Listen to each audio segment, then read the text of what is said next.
This is Pat Smodgy, and you are watching part 7 of my instructional video series available only right here at On the Pegs. I'm riding in our shed today, which is very tight and technical, so we're going to focus on stuffs. A stuff is when you stuff your front tire into an obstacle and have to hit it from a dead stop. These are great for when the ribbon is tight and there's a corner right before it, or if you mess up, get off your line and lose your speed and have to stop before it anyway. This barrel is a great spot to learn on since you can do it two ways. First, just driving the rear tire straight into the bottom and letting it rebound. And second, when you're ready for it, is to try to lift the rear tire all the way to the top where the front tire was. I'm going to start with the easier way and just letting the rear tire slam into the bottom.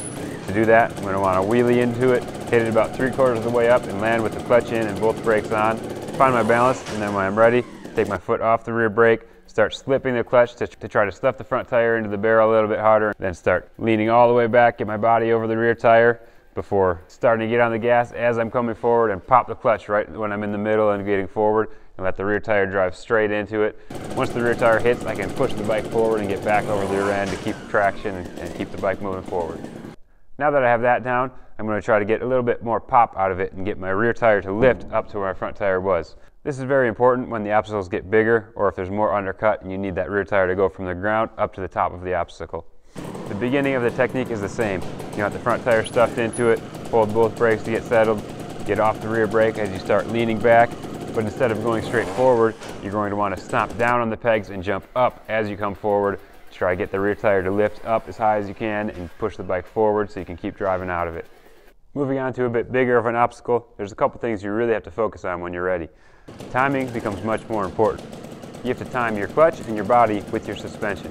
What that means is when you're back and ready to come forward, you have to time your jump and the clutch at the same time so the suspension can be rebounding and help lift you to the top. Since this one is a little bit undercut, I have to run my front tire pretty high. If it's too low, then it'll want to go under when I pop the clutch. So it has to be pretty high for this one, and I'm also going to need a little bit more revs than on the smaller one. Stuffs are almost always done in first gear. It provides the quickest pop so you can get maximum lift. But if there's a hill afterwards or the obstacle is really big, you can click up to second or third.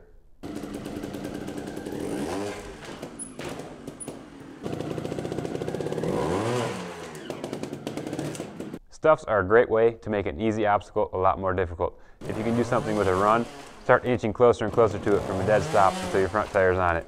With the right technique, you might surprise yourself. It's pretty amazing what the new bikes can do these days.